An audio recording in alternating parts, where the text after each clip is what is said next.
beerku waa xubin kamid ah xubnaha ugu muhiimsan ee jirka, waana xubinta kali ah ee hesha dhiigga ugu badan inta uu hal mar soo saaro wadnuhu. waxa uu qabtaa soo saarista dheecaamada dheefshiidka, kaydinta tamarta jirka, ka saarista sunta jirka iyo kuwa kale. haddaba ku soo dhawaaw 5 digniin oo beerkaagu soo diro haddii uu xanuun ama khatar dareemo. 1. xanuun xabadka qaybta midig dhinaca beerka. xanuunka aad ka dareento dhinaca midig ee xabadka wuxuu noqon karaa xanuun beerka, isla markaana darsan kara waqti waliba. waxaa jira wax ka badan 1000 xanuun beerka ku dhaca. qaar waxay noqon karaan xanuuno hidde-side la xiriira, halka kuwa kalena ay noqon karaan xanuuno ay sababeen kusumoobidda cuntada, dawooyinka qaar ama alkoolada. xanuunka aad ka dareemi karto beerka wuxuu noqon karaa xanuun aad gudaha ka dareento sida wax kugu dhegan oo kale.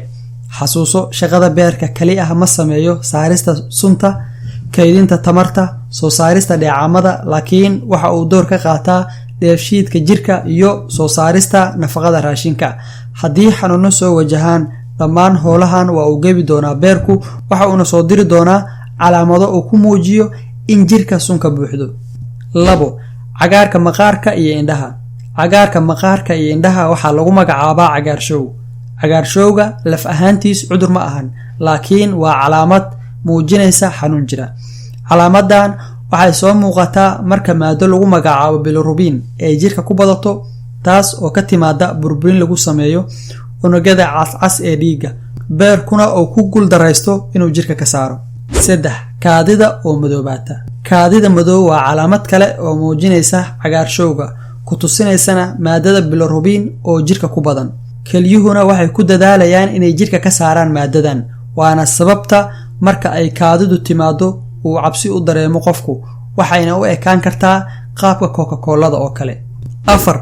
cunto cunis xumo ama amateed la'aan. cunto cunis la'aanta waa waxa ay ku fekeraan dadka miisaanka iska ridaya, laakiin xiisayn la'aanta cuntadu waxay noqon kartaa calaamadaha ugu horeeya ee xanuunada beerka. beerku uma shaqayn karo si sax ah si uu jirka uga saaro sunta, isla markaana kuu siiyo dheefshiid caafimaad qaba oo baahda.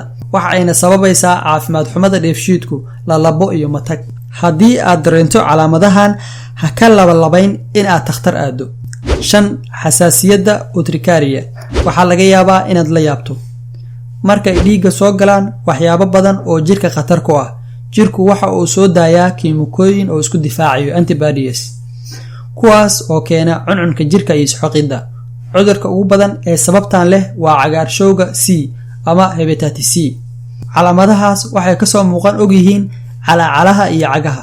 beerka caafimaadka qaba waxa uu dhiigga ka nadiifiyaa walxahaas khatarta ku ah, waxa uuna jirka ka tirtiraa calaamadaha xasaasiyadda.